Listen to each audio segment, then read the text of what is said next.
and they are not easily or immediately self-corrected.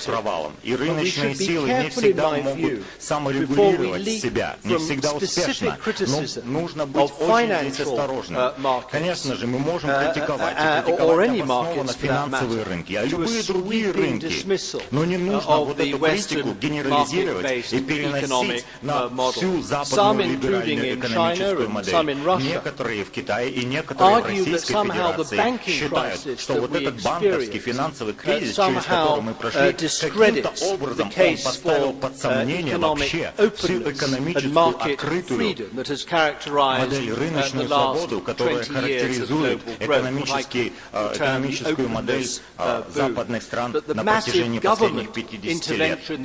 Массивные государственные инвестиции, которые мы видели в результате этого кризиса, для многих, особенно в Китае и в России, показывают, что государство должно играть ведущую роль, а рынок должен, как говорится, отойти в тень. Я не думаю, что этот анализ является правильным.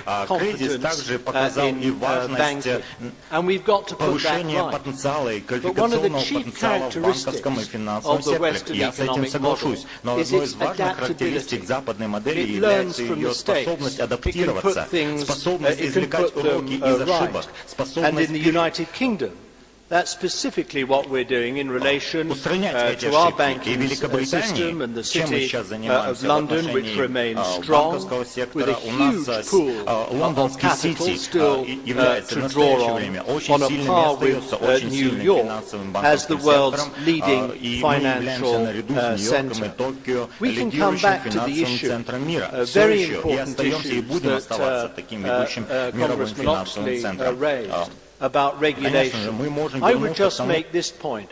I think we should not be regulating size so much as activity of banks. In my view, this is an issue above all of corporate governance. And I think that also in bringing about necessary regulatory reform of our banking system, we cannot act unilaterally.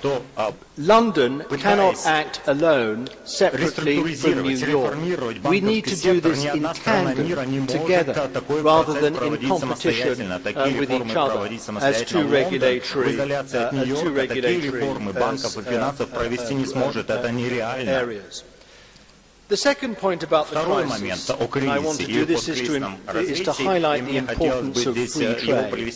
Free trade was absolutely essential. The international rules-based trade system that we have, the deeply embedded belief in the values of free trade, the role and the teeth of the WTO were absolutely essential in preventing a protectionist response and backlash in the wake of the financial crisis. And this is a major difference in the case of this crisis of globalization that we've experienced now and the financial crisis and Great Depression that we experienced in the last century.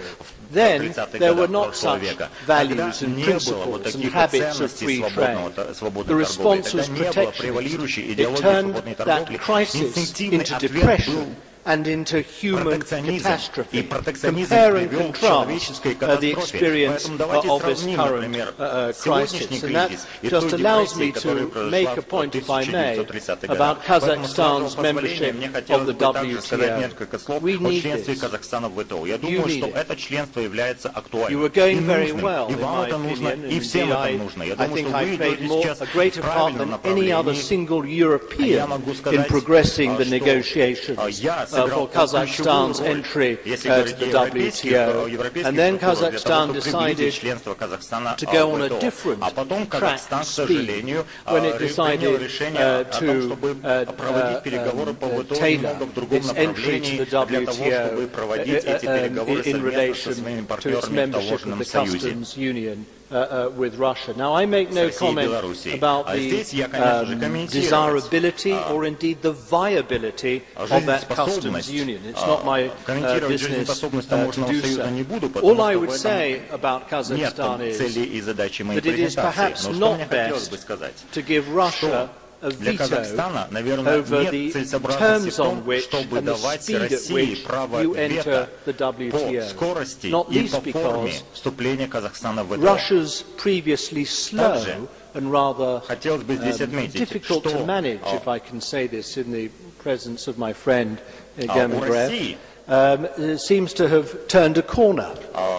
And Kazakhstan, having decided to opt for Russian speed of entry to WTO, may now find itself somewhat left behind as Russia's speed accelerates and Kazakhstan's bilateral negotiations remain in a slower lane. I just make the point, and I think you know what I'm talking about. Look, I just want to say this in conclusion. I think SAMRUK is one of Kazakhstan's two principal sovereign wealth funds, has a tremendous role to play in Kazakhstan's development. How you invest your money to get that return to finance Kazakhstan's future growth, absolutely crucial.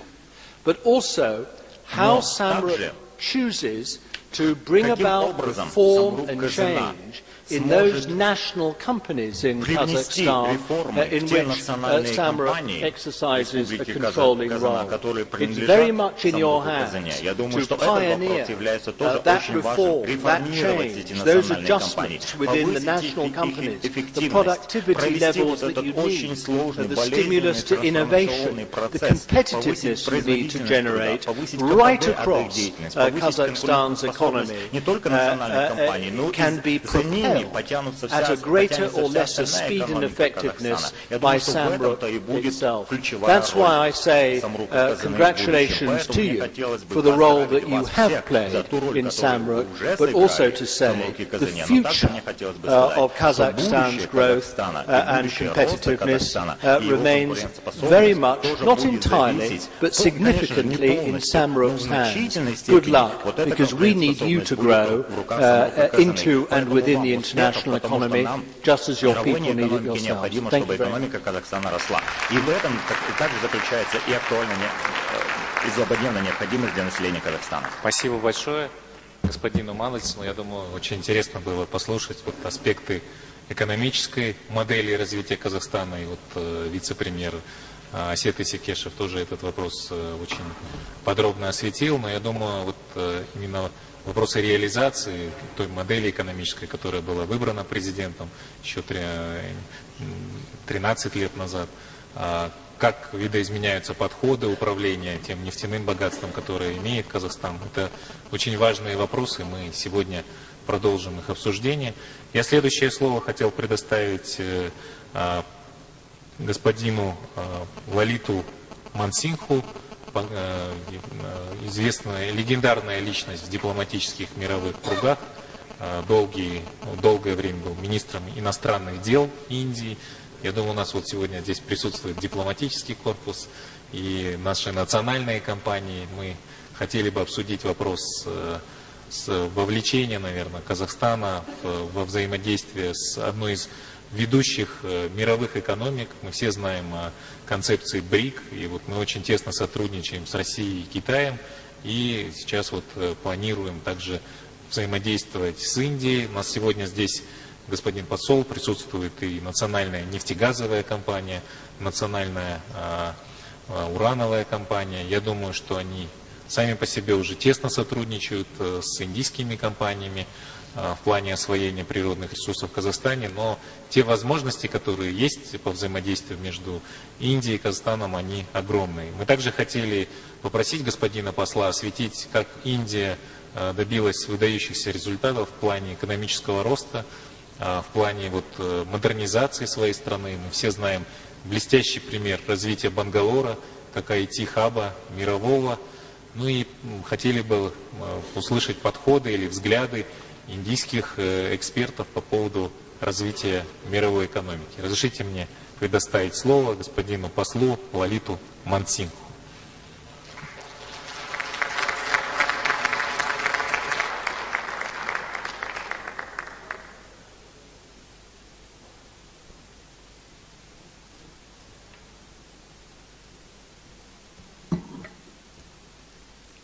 Thank you very much, Mr. Kelimbatov, Спасибо for большое, that very господин nice Келимбетов, introduction. за прекрасное There's little for me to add вступление. after the Мне мало что comments made есть by my добавить после distinguished того, panelists что before me. вы сказали But I want to say something about the предыдущие significance of this meeting, спикеры. Хочу which сказать is that о важности there can be no сегодняшней greater встречи. demonstration Нет лучше of the демонстрации globalization of the 21st century глобализации в 21 than the fact веке, that чем тот the high факт, representatives что of three высокие continents представители are meeting here трех today, континентов сегодня from Asia, собрались здесь. Europe, Представители and Азии, America, Европы и brought together Америки. Они through an initiative собрались and under the leadership посредством of Kazakhstan. инициативы и под лидерством It's also an Казахстана. interesting illustration Это of the также прекрасная иллюстрация of history repeating itself in повторения mysterious исторических фактов cycles. очень Let me illustrate. мистическими циклами. 5,000 years Позвольте ago, объяснить. Europe 5000 was лет unknown, назад Европа была and America неизвестна, had not been discovered. а Америка еще не была открыта. And the then known civilized world was confined to Asia. И единственный цивилизованный And континент 2,500 это years ago Азия. came the first experiment in 250 globalization. лет назад I am прошел speaking about the первый Great Silk Route, which tied China in the east глобализации. to Europe Это in the шелковый west. путь, который соединил Both India Китай and и Kazakhstan Индию were с important Европой. hubs on the Индия Silk и Route. Казахстан были важными So, гаванями на пути until the на 17th этом century, шелковом пути. До 17 Asia века was the dominant economic force in Азия the была world, доминирующей generating экономикой 75% мира. of Она the GDP производила of the world. 75% ВВП всего мира. China and India were the Китай leading и economic Индия players, были with ведущими 29% экономическими and 20% деятелями. respectively У of the кого global было GDP. 20% и 19% These were the biggest economies in the world till the 17th century. глобального ВВП. Это была Then came реальность technological экономики change in Europe, в 17 веке. the Далее в emergence Европе of capitalism, прошел прогресс, the expansion of the European maritime powers, капитализма, расширение colonialism in Asia, and the морских rest is the history that is known to колоний you. и так далее. Дальше By the прошла middle та история, of the которую вы 20th прекрасно century, знаете. К China and середине India 20 were века reduced to Китай being и Индия impoverished economies. стали India бедными at that time was экономиками. contributing Индия на less тот than этап 1% of the GDP вносила of the world. менее, чем 1% But history has come full всего circle мира. today. Но And Asia история is rising проходит again. через полные циклы. Its Азия resurgence опять was led first by the East восстает. Asian economies, Japan, followed by China, Первыми идут and more страны recently by Восточной India. Азии, Япония, Китай. Today, Далее к ним Asia присоединилась has Индия. claimed Сегодня 21% Азия отвечает за of the world's GDP. 21% глобального ВВП. There is also a closing of the circle so far as India Цикл and Kazakhstan are завершается. concerned. Что касается Индии Many и years ago, Казахстана, много лет about назад, 5,000 years ago, где-то Kazakh tribes moved towards India 500 and established a лет great назад empire казахстанские called the Kushan племена Empire. And much later, ворвались в Индию и the создали Central Кушанскую Asian империю. cousins of the